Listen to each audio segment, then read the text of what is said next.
The first step towards achieving your dreams is having the right coach. Get the best education with RAJLAKSI Academy and make your TNPSC Group 2 and 2A dreams come true. Download the app now.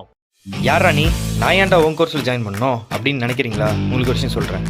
நீங்கள் சந்தோஷமாக இருக்கும்போது உங்கள் கூட இருக்குன்னு ஆசைப்படுறோம் இல்லைங்க. நீங்கள் இன்னைக்கு கஷ்டப்படுறீங்க தெரியுமா? உங்கள் கூட இருந்து உங்களை முன்னேற்றணும்னு ஆசைப்படுறவங்க நான் இந்த ராஜலக்ஷ்மி நம்பி ஜாயின் பண்ணுங்கள்.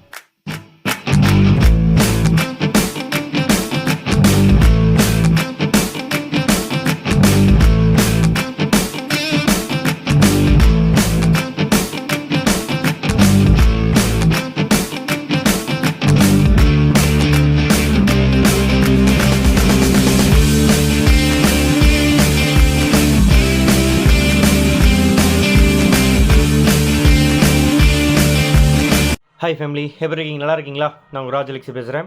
இந்த வீடியோவில் நீங்கள் ஒரு விஷயம் தெரிஞ்சுக்க போகிறீங்க, அடுத்த ஒரு விஷயத்துக்கு சப்போர்ட் பண்ண போகிறீங்க. அது நியாயம் பட்டுச்சுன்னா மட்டும் பண்ணுங்கள், சரிங்களா? இந்த இடத்துல நீங்கள் வேறு எந்த ஆங்கிள்லையும் யோசிக்காதீங்க. நான் சொல்கிற ஒரு பாயிண்ட்டு நியாயமாச்சுன்னா மட்டும் நீங்கள் சப்போர்ட் பண்ணுங்கள். நெக்ஸ்ட் என்ன பாட்டு நான் சொல்கிறேன், சரிங்க? இந்த Pstm இருக்குல்ல, அதாவது person studied in Tamil medium, அதாவது தமிழ் வழியில் பயின்றவர்கள், சரிங்களா? அதாவது ஃபஸ்ட் ஸ்டாண்டர்ட்லேருந்து ஒரு டிகிரி லெவலில் ஃபுல் தமிழ் மீடியத்தில் படிக்கிறவங்களுக்கு ஒரு சலுகை இருக்குது. அதுமாதிரி குரூப் 4னா 10th வரைக்கும், அதுமாதிரி 12th லெவல் கேட்டால் 12th வரைக்கும், ஓகேங்களா? இதுமாரி ஒரு இருக்குது. இதுமாதிரி ஒரு பெரிய பெனிஃபிட். ஏன்னா ஒரு கவர்மெண்ட் எக்ஸாம்ஸில் உங்களுக்கு 20% ஒதுக்கீடு கொடுக்குறாங்க, சரிங்களா? இடஒதுக்கீடு கொடுக்குறாங்க. இந்த இடத்துல ஒரு பிரச்சனை நடக்குதுங்க. என்னென்னா, அதாவது ஃபஸ்ட் ஸ்டாண்டர்ட் படிக்காமல், ஓகேங்களா, இப்போ இல்லைங்க, இதுக்கு முன்னாடி சொல்கிறேன். ஃபஸ்ட் ஸ்டாண்டர்ட் படிக்காமல் டேரெக்டாக செகண்ட் ஸ்டாண்டர்ட் ஸ்கூலில் சேர்த்துருப்பாங்க. அது வயசின் காரணமோ வேறு எந்த காரணமானா இருக்கட்டும். இப்போ ஒன்றும் இல்லை, இப்போ சில பேர் பார்த்தீங்கன்னா 5th ஸ்டாண்டர்ட்லேருந்து ஜாயின் பண்ணிருக்காங்க. ஃபஸ்ட்லேயும் 5th வரைக்கும் கூட படிச்சிருக்காமல் இருப்பாங்க. எதாவது சீர்திருத்த பள்ளியிலேருந்து வந்திருப்பாங்க. ஏகப்பட்ட ரீசன்ஸ் இருக்கலாம், புரியுதுங்களா? அதாவது அவங்க ஒரு 5th ஸ்டாண்டர்ட் படிக்க வேண்டிய ஒரு பையன் பார்த்தீங்கன்னாக்கா, அவனுடைய அந்த 5வது ஒரு 10 வயசு வரைக்கும் பார்த்தீங்கன்னா ஏதாச்சும் இடத்துல கொத்தடிமே வேலைக்கு பார்த்துருக்கலாம். அவனை காப்பாற்றி கொண்டு ஒரு ஸ்கூல் சேர்த்துருக்கலாம், சரிங்களா? அவன் தமிழ் மீடியத்திலே ஃபுல்லாக படிச்சிருக்கலாம். அதுக்கப்புறம் இதே மாதிரி ரீசன்ஸ் வச்சுக்கோங்க, சாதாரணமாகவும் வச்சுக்கோங்க. ஒரு டைம் பீரியடில் டேரெக்டாக, அதாவது இந்த ஏஜ் குரூப்பாக டேரெக்டாக நீ ஃபஸ்ட் நல்லா படிக்கணும், பார்த்து டேரெக்டாக செகண்ட் பேஜ் ஜாயின் பண்ணு, நீ ஃபஸ்ட்டு செகண்ட்லாம் படிக்கணும், டேரெக்டாக 3ஆவது ஜாயின் பண்ணு அப்படின்னு சொல்லிட்டு அந்த டைமில் ஒரு கவர்மெண்ட் ஆர்டர் இருந்திருக்கு. அந்த டைம் அது நடந்திருக்கு, ஓகேங்களா? இதனால் பாதிக்கப்பட்ட பசங்கள் தான் இன்றைக்கி நான் பேச போகிறேன், சரிங்களா? எப்படி நம்ம இந்த ரீஎடிட்னு ஒரு ஆப்ஷன் வாங்கினோமோ, அதேமாரி இந்த Pstmக்கு நம்ம அந்த ஆன்லைன் ஃபீஸ் ஸ்ட்ரக்சரை பற்றி பேசினோமோ அதேமாரி தான் இந்த விஷயமும். இன்றைக்கி இதை பற்றி எனக்கு ரிசல்ட் கிடைக்குமான்னு தெரில. 7 மாதம் கழிச்சு கூட கிடைக்கலாம், 1 வருஷம் கழிச்சு கூட கிடைக்கலாம். ஆனால் இதை பற்றி பேச நம்மளுடைய கடமை. நம்ம இன்றைக்கி பேசினா தான் நாளைக்கு இதை பற்றி கிடைக்கும். ஒருத்தராச்சும் பேசணும் தான் நான் பேசுகிறேன். இதை பற்றி மற்றவங்க பேசினாங்களான்னு தெரில. நான் உங்கள்கிட்ட ஒரு விஷயம் சொல்கிறேங்க. ஃபஸ்ட் ஸ்டாண்டர்ட் சேராமல் டேரெக்டாக செகண்ட் சேர்ந்தால் அவன் தப்பா இல்லை அந்த பொண்ணோட தப்பா? நீங்களே சொல்லுங்கள். அந்த டைமில் ஒரு கவர்மெண்ட் ஆர்டர் சொல்லியிருக்காங்க, இல்லைப்பா வேணாப்பா, இந்த ஏஜ் டேரெக்டாக போய் செகண்ட் டேரெக்டாக போய் தேர்டில் ஸ்டார்ட் பண்ணுங்கள், அதெல்லாம் ஒன்றும் பிரச்சனை இல்லை அப்படின்றாங்கன்னா, இப்போ கவர்மெண்ட் அவங்களுக்கு ஃபஸ்ட் ஸ்டாண்டர்டுக்கோ இல்லை செகண்ட் ஸ்டாண்டர்டுக்கோ அவங்க படித்தாங்க, சர்டிஃபிகேட் அவங்க தான் தரணும். ஏன்னா நீங்கள் தான் டேரெக்டாக ஜாயின் பண்ண சொல்லியிருக்கீங்க. அந்த டைமில் இந்த கவர்மெண்ட் ரூல்ஸ், எஜுகேஷன் ரூல்ஸ் அவங்க ஃபாலோ பண்ணிருக்காங்க. இல்லை அதெல்லாம் முடியாதுப்பா, உனக்கு 2வது படிக்கிற வயசே ஆனாலும் நீ ஃபஸ்ட் ஸ்டாண்டர்டில் தான் படிக்கணும்னு சொல்லி அவங்க படிச்சிருக்க போகிறாங்க, வேறு வழி இல்லை உங்களுக்கு, புரியுதுங்களா? இப்போ இந்தமாரி அடிப்பட்டவங்களுக்கு இன்றைக்கி பார்த்தீங்கன்னா செகண்ட் ஸ்டாண்டர்ட்லேருந்து டேரெக்டாக டிகிரி வரைக்கும் தமிழ் மீடியம் முடிச்சிருப்பாங்க. ஆனால் அவங்களுக்கு Pstm எலிஜிபிள் இல்லை. செகண்ட் ஸ்டாண்டர்டில், அதாவது பார்த்தீங்கன்னா 3rd ஸ்டாண்டர்ட்லேருந்து டிகிரி வரைக்கும் தமிழ் மீடியம் மட்டுமே படிச்சிருப்பாங்க. அவங்களுக்கு Pstm கிடையாது. ஏன்னா ஃபஸ்ட் ஸ்டாண்டர்ட் நீ படிக்கலை, ஃபஸ்ட்டு செகண்ட் ஸ்டாண்டர்ட் நீ படிக்கலை அப்படின்றாங்க. படிக்காத அவங்க தப்பா? நீங்களே சொல்லுங்கள். இல்லைங்க, இன்றைக்கி நீங்கள் கேட்கலாம், அதெல்லாம் இல்லை, அப்போ ஃபஸ்ட் ஸ்டாண்டர்ட்லேயும் படித்தவங்களுக்கு தானே, அப்போ அவங்களுக்கு தான் நியாயம் கிடைக்கணும், நீங்கள் என்ன பேசிகிட்டு இருக்கீங்க அப்படின்னு கேட்கலாம். நீங்கள் எனக்கு புரியுது, பட் ரூல்ஸை பாருங்கள். இன்றைக்கி ஒரு வேளை சொல்லிட்டாங்க, ஓகேங்களா? அந்த டைமில் அதாவது செகண்ட் ஸ்டாண்டர்ட் டேரெக்டாக தமிழ் மீடியம் படிச்சவங்க மட்டும் தான் இது, ஃபஸ்ட் ஸ்டாண்டர்ட் படித்தவங்க கிடையாதுன்ட்டாங்கன்னா எப்படி இருக்கும்? அதே தான் இவங்களுக்கும். புரிஞ்சு கொஞ்சம் உல்ட்டாவாக யோசிச்சு பாருங்கள். நமக்கு இந்தமாரி அடிபட்டுருச்சுன்னு என்ன பண்ணுறது? இதனால் எத்தனை பேர் வாழ்க்கை அடிபட்டிருக்கோம்? நிறைய Pstm கிடைக்காம வந்திருக்கோம். வெறும் 2 மார்க்கில் போய் ஃபெயில் ஆகிட்டான்னு வச்சுக்கோங்க. இந்த கேட்டகரியில் போய் 2 மார்க்கில் ஃபெயில் ஆகிட்டாங்க. கஷ்டப்பட்டு படிக்கிறான் அந்த பொண்ணு அந்த பையனும், ரொம்ப கஷ்டப்படுறீங்க, 2 மார்க்கில் ஃபெயில் ஆகிட்டாங்க.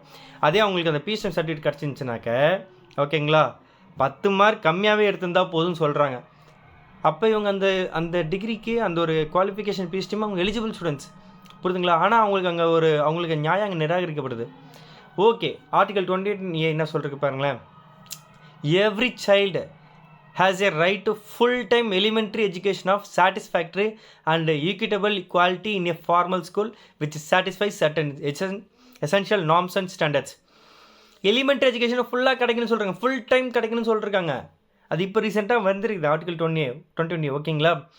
ஸோ அப்போ நான் என்ன கேட்குறேன்னா, அவங்க இந்த ஆக்ட் வச்சு கேட்கலாம்ல. நீங்கள் கேட்கலாம், இல்லைப்பா 1993 நடந்ததுக்கு நான் என்னப்பா பண்ணுறது, அப்போ நடந்ததுக்கு நான் என்னப்பா பண்ணுறது, இப்போ ஒரு வயசு 30பா, இப்போ ஒரு வயசு 40பா அந்த பொண்ணுக்கு அந்த பையனுக்கோ.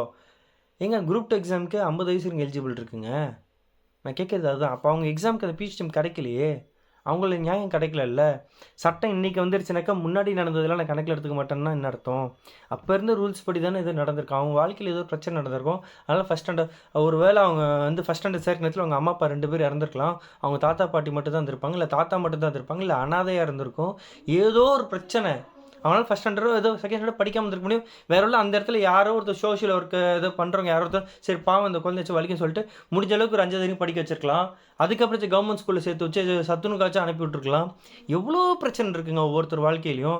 அதெல்லாம் நான் போய் கணக்கு எடுக்க முடியாது, எனக்கு புரியுது. ஆனால் இந்த ஃபஸ்ட் ஸ்டாண்டர்டு செகண்ட் ஸ்டாண்டர்ட் இல்லாமல் டேரெக்டாக சேர்க்கலாம்னு சொல்லணும் நீங்கள் தானே. இன்றைக்கி நீங்கள் சொன்ன ரூல்ஸு நீங்களே கொஞ்சம் ஆப்போசிட்டாக சொல்லுவாங்க. அந்த மாணவர்கள் பாதிக்கப்படுறாங்கல்ல. எத்தனை லட்சம் பேர் இதனால் பாதிக்கப்படுறாங்கன்னு தெரில. இந்த வீடியோ எத்தனை பேர் பார்ப்பாங்கன்னு தெரில. எத்தனை பேர் உண்மையிலுமே பாதிக்கப்பட்டீங்களோ கீழே தயவுசெய்து கமெண்ட் கொடுங்க. நான் சொல்கிறத ஃபார்மெட்டாக பண்ணுங்கள். சிஎம் செல்லுக்கு மெயில் போடுங்க, ஓகேங்களா. இந்த மாதிரி உங்களோட கருத்துக்களை சொல்லி இந்த ஆக்ட்ஸ்லாம் பயன்படுத்தி எனக்கு வந்து அந்த டைமில் இருந்த சுச்சுவேஷன் எனக்கு இதனால தான் அவங்க வந்து டேரெக்டாக செகண்ட் ஸ்டாண்டர்டோ டேரெக்டாக தேர்ட் ஸ்டாண்டர்டோ என்ன வந்து ஜாயின் பண்ணிட்டாங்க. இன்றைக்கி அன்றைக்கி இருந்த கவர்மெண்ட்ஸ் ரூல்ஸ் அதுதான். இன்றைக்கி வந்து எனக்கு PSTM கொடுக்க மாட்டுறாங்க. இதில் என்னுடைய தவறு எங்கே இருக்கிறது, எனக்கு வந்து நியாயம் கிடைக்குன்னு சொல்லிட்டு நீங்கள் எல்லோரும் மெயில் போடுங்க. கண்டிப்பாக ரிப்ளை பண்ணுவாங்க. 2 விஷயம். ஒன்று மெயில் போடுங்க, அடுத்த ட்விட்டரில் போய்ட்டு சிஎம் ஆஃப் தமிழ்நாடு சொல்லிட்டு இருக்கும், சிஎம் ஸ்டாலின் சார்ன்னு இருக்கும்னு நினைக்கிறேன், ஓகேங்களா. ஸோ அந்த ஐடியில் போய் டேக் பண்ணி இந்த மெசேஜை போடுங்க. நிறைய பேர் ட்விட்டர்லேயும் போடுங்க, சிஎம் செல்லுக்கு மெயில் போடுங்க, TNPSCக்கு மெயில் போடுங்க.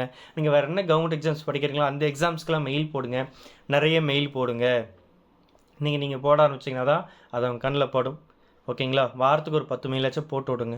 கண்டிப்பாக அதை அவங்க பார்த்தே ஆகணும். அதேமாதிரி இந்த வீடியோ நிறைய பேருக்கு ஷேர் பண்ணுங்கள்.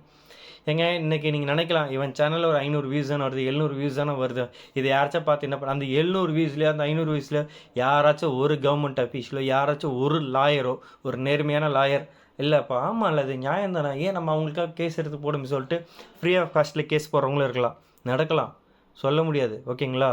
ஸோ அதனால் தயவு செஞ்சு இன்றைக்கே ட்ரை பண்ணுங்கள். கண்டிப்பாக உங்களுக்கு நியாயம் கிடைக்குன்னு தான் நான் இங்கே பேசுகிறேன்.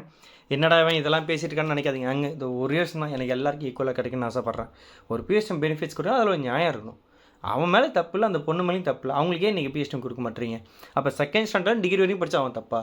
தமிழ் மீடியம் இன்னும் சொல்லப்போனால் இப்போ ஜென்ரல் இங்கிலீஷ் வந்து எடுத்திருக்கீங்க, அதுக்குமே நான் பேசியிருக்கேன், ஓகேங்களா. ஜென்ரல் இங்கிலீஷ் அவன் ஸ்கூல்லேருந்து ஃபுல்லாக படிச்சுட்டு இருந்தால் அவன் தப்பா? நீங்கள் PSTM சொல்லிட்டு கொடுக்குறீங்க, ஜென்ரல் தமிழ் கட்டாயமாக்கிட்டீங்க. அப்போ இங்கிலீஷ் மீடியம் வந்து எடுத்துருக்கணுமே நீங்கள் தமிழ்நாட்டில். இங்கிலீஷ் மீடியம்லாம் நீங்கள் அப்போயே சொல்ல வேண்டியது தானே. இங்கிலீஷ் மீடியம் படித்தாலும் கவர்மெண்ட்டில் வந்து உனக்கு முக்கியத்துவம் கொடுக்க மாட்டேன், கம்பல்சரி தமிழ் படித்தான்னு சொல்லிருக்கலாமே. தமிழோட சப்ஜெக்டாக படிக்கிறது வேறு, பட் எல்லாத்தையும் தமிழில் படிக்கிறதுன்றது வேறு இல்லை. நிறைய டெக்னிக்கல் டேர்ம்ஸ்லாம் இருக்குல்ல. இது இன்டெரக்டாக தமிழோட ஸ்டூடெண்ட்ஸ்க்கு மட்டுமே ஒரு சாராக நிற்கிற மாதிரி இருக்குல்ல. நீங்கள் நினைக்கலாம் அப்போ இத்தனை நாளாக இங்கிலீஷ் மீடியத்தப்பா வேல்யூ இருந்துச்சு அப்படின்னு சொல்லலாம். அப்படி கிடையாதுங்க, ஓகேங்க. அதுவும் சப்ஜெக்டாக நாங்கள் படிச்சிட்டோம், அவ்வளோதான், ஓகேங்களா. அதுக்காக தமிழ் மீடியம் இதில் நிறைய பிரச்சனை இருக்குது. இதுமாதிரி ஒவ்வொரு இதுக்கும் நம்ம பேசிட்டு தான் இருக்கோம். கண்டிப்பாக அதுக்கான நியாயம் கிடைக்கணும். ஆனால் இது வந்து ரொம்ப ஒரு அநியாயமான ஒரு விஷயங்க. நீங்களே யோசிச்சு பாருங்கள். இது நீங்கள் சப்போர்ட் பண்ணுங்கள். நீங்கள் வந்து PSTM ஸ்டூடெண்ட்ஸ் இல்லை இங்கிலீஷ் மீடியம் ஸ்டூடெண்ட்ஸாகவே இருந்தாலும் இதுக்காக சப்போர்ட் பண்ணுங்கள் ப்ளீஸ். ஏன் சொல்கிறேன்னா, நீங்கள் தான் நாளைக்கான ஒரு மாற்றம். அதான் நான் சொல்லுவேன், நீங்கள் தான் சேஞ்சர்ஸ்.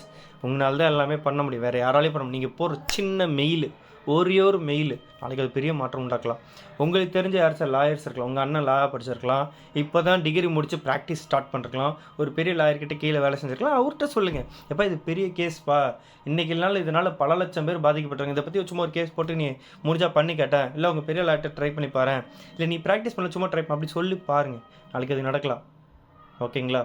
ஸோ தயவு செஞ்சு இதை பற்றி பேசுங்க. சில விஷயம் பேசினா தாங்க கிடைக்கும், இல்லைனா கிடைக்காதுங்க. நீங்கள் நினைக்கலாம், ஒரு கமெண்ட்டு பார்க்குறேன் TNPSC வேர்ல்டுன்னு சொல்லிட்டு ஒரு ஐடியில் மெசேஜ் பண்ணுவார், அந்த ஐடிக்கு எத்தனை பேர் ரிப்ளை பண்ணிருக்கீங்க? இல்லைப்பா கவலைப்படாது, நாங்கள் அதை பற்றி நாங்கள் மெயில் போகிறோம், யாராச்சும் சொல்லிருக்கீங்களா? இல்லை, அவருக்கு ஆறுதல் தேவை, அவர் கஷ்டப்பட்டுருக்காரு, அவருக்கான நியாயம் கிடைக்கணும், புரியுதுங்களா. அதை தான் நான் உங்கள்கிட்ட நீங்கள் பேசிகிட்டு இருக்கிறேன். இதை மற்ற யூடியூப் சேனல்ஸ் இதை பற்றி பேசணும். நீங்கள் இன்றைக்கி பார்க்குறீங்கன்னா மற்ற யூடியூப் சேனல் கண்டிப்பாக நம்ம சேனல் ஃபாலோ பண்ணுறாங்க, மற்ற நிறைய யூடியூப் சேனல் ஃபாலோ பண்ணுவீங்க. அதில் போய் கமெண்ட்டில் போடுங்க, இதை பற்றி பேசுங்க, ராஜலக்ஷ்மி கூட பேசுகிற அந்த பாயிண்ட் கூட பாருங்கள், நீங்களும் உங்களுக்கு நியாயமாக இருந்துச்சுன்னா நீங்கள் அதை பற்றி பேசுங்கன்னு சொல்லுங்கள். ஷேர் பண்ண சொல்லுங்கள், இதை பற்றி பேச சொல்லுங்கள். நான் வெறும் 30,000 சப்ஸ்கிரைபர்ஸ் தானப்பா. 2.5 லட்சம் 4 லட்சம் 3 லட்சம் இன்றைக்கி டப்புன்னு வேறு லெவலில் வார்த்தை ஜாலங்கள் நிறைய பேர் பேசுகிறாங்கல்ல, அவங்களாம் பேசினா டப்புன்னு எல்லாருமே நம்புவீங்கள்ல. ஸோ அவங்கள்ட்ட ஷேர் பண்ணுங்கள், அவங்கள பேச சொல்லுங்கள். அவங்க பேசினா கண்டிப்பாக கேட்கப்படும். நான் மட்டும்தான் பேசணும் அவசியம் இல்லைல்ல, நிறைய பேரை பேச வைங்க. நீங்கள் நினச்சாதான் அவங்க பேசுவாங்க. நல்லா தெரிஞ்சுக்கோங்க, யூடியூப் சப்ஸ்கிரைபர்ஸ் நீங்கள் சொல்கிறது தான் யூடியூப் சேனல் கேட்பாங்க. நல்லா தெரிஞ்சுக்கோங்க. நீங்கள் ஒரு விஷயம் கேட்குறீங்க, கண்டிப்பாக அது பேசுவாங்க. ஆனால் ஒருத்தர் மட்டும் கேட்டால் பத்தாது. ஒரு 1000 பேர் 2000 பேர் 4000 பேர் 10,000 பேர் ஒரு 10,000 கமெண்ட் ஒரு இதில் போய் என் சேனலுக்கு கொடுக்கானாங்க, என் வீடியோ கூட நீங்கள் ஷேர் பண்ணலாம். ஆனால் இந்த கண்டென்ட், இந்த மேட்ரை மற்ற யூடியூப் சேனலில் பேச சொல்லுங்கள். அவங்களா பேச ஆரம்பித்தாங்கன்னா அது நியூஸ். நான் மட்டும் பேசினா அது ஜஸ்ட் ஒரு வீடியோ. புரியுதுங்களா? பேச வைங்க, உங்கள் கையில் இருக்குது. இதனால் இன்றைக்கி இது மட்டும் கிடையாதுங்க, நாளைக்கு இந்த Pstmல இன்னும் நிறைய இஷ்யூஸ் இருக்குது. நீங்கள் பார்த்தீங்கன்னா தெரியும். போ அது எல்லாமே சரியாக்கணும்.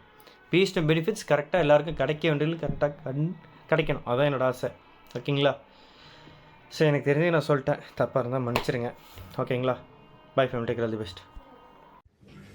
ஹலோ, நான் ராஜலக்ஷி அகாடமியில் வந்து குரூப் 1 மெயின்ஸ் டெஸ்ட் சீரீஸ் வந்து அட்டன் பண்ணியிருந்தேன். ஒரு 3 months கோர்ஸ் மாதிரி எடுத்துக்கிட்டேன். எப்போ வேணாலும் வந்து நம்ம அந்த டெஸ்ட்டை எழுதிட்டு அவர்கிட்ட வந்து ஃபீட்பேக் கேட்டுக்கலாம். இந்த மாதிரியான ஒரு ப்ரொசீஜர் தான் வந்து கொடுத்துருந்தாங்க. ரொம்ப லோ காஸ்ட்டு தான் வந்து எங்கேயும் வந்து அந்த அவ்வளோ லோ காஸ்ட்டுக்கு வந்து கொடுத்ததில்ல எனக்கு தெரிஞ்சு. நான் வந்து நைட்டு 11 o'clock கூட வந்து கால் பண்ணி அவர்கிட்ட வந்து டவுட் கேட்டிருக்கேன், ரிவ்யூ கேட்டிருக்கேன். அவர் எப்போவும் வந்து டிலேலாம் பண்ணாமல் உடனே ரெஸ்பான்ஸ் பண்ணி பேசுவார். சில ஸ்டடி மெட்டீரியல்ஸில் வந்து நான் தமிழ் மீடியம் தான் எழுதினேன். சில ஸ்டடி மெட்டீரியல்ஸ்லாம் எனக்கு நெட்டில் தேடும்போது கூட ப்ராப்பரான வேர்ட்ஸ்லாம் வந்து கிடைக்கல தமிழில். இவரோட சயின்ஸ் அண்ட் டெக் மெட்டீரியல்ஸ் வந்து எனக்கு ரொம்பவே பிடிச்சிருந்துச்சு. நானோ டெக்னாலஜி, பயோடெக், இந்த மாதிரி மெட்டீரியல்ஸ்லாம் வந்து ரொம்ப நல்லாவே இருந்துச்சு. பர்டிகுலராக history, economics, science and tech, இது 3மே வந்து எனக்கு ரொம்பவே பிடிச்சிருந்துச்சு. நான் முன்னாடி சொன்ன மாதிரி ரொம்ப லோ காஸ்ட்டு தான், 2000 rupeesக்குள்ளே தான் வந்து அந்த டெஸ்ட் சீரிஸ் பேக்கே நான் வந்து எடுத்தேன். எல்லா டெஸ்ட்டையும் வந்து அவர் வந்து முதல்ல ரிலீஸ் பண்ணிட்டார். எப்போ வேணாலும் வந்து டெஸ்ட் எழுதிட்டு ஃபீட்பேக் கேட்டுக்கலாம் அப்படின்னு சொல்லிட்டு இதுக்கான ஆன்சர்ஸையும் வந்து அவங்க கொடுத்துட்றாங்க. ஸோ வந்து நம்ம ரொம்ப வந்து தேட வேண்டாம். அவர் கொடுத்தது படித்து நம்ம வந்து எழுதி பாஸ் ப்ராப்பராக வந்து ரெடி பண்ணாலே போதும். நான் இப்போ வந்து மெயின்ஸ் கிளியர் பண்ணிட்டேன். இப்போ இன்டர்வியூக்கு வந்து நான் படிச்சுட்ருக்கேன்.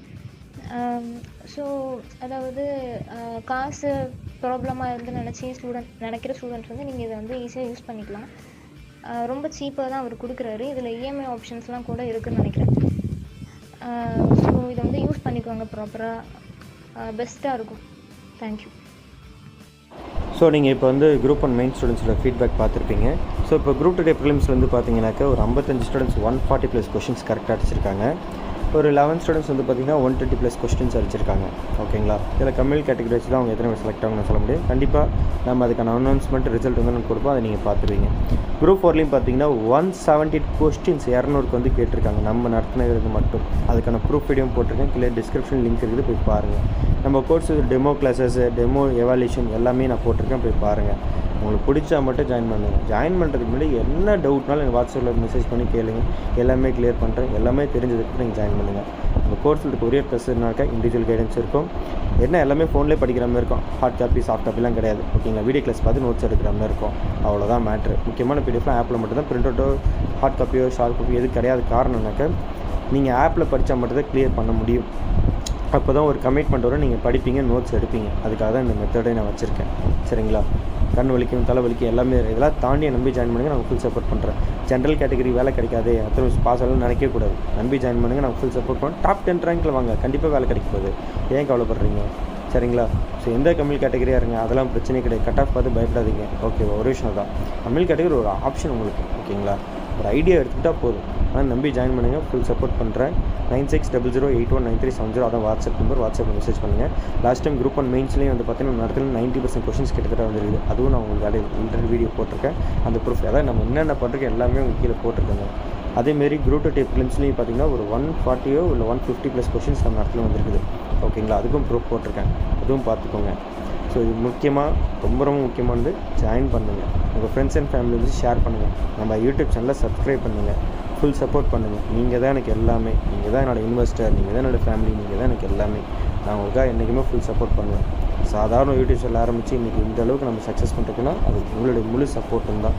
நீங்கள் கொடுக்குற 500 ரூபாயாக இருக்கட்டும், 1000 ரூபாயாக இருக்கட்டும், 3000 இருக்கட்டும், 4000 இருக்கட்டும், 5000 இருக்கட்டும், எல்லாமே ஃப்யூச்சரில் வரப்போகிற நம்ம பசங்களுக்கு இது ஒரு டிஸ்கவுண்ட் பண்ண போகிறோன்றதுக்காக தான்.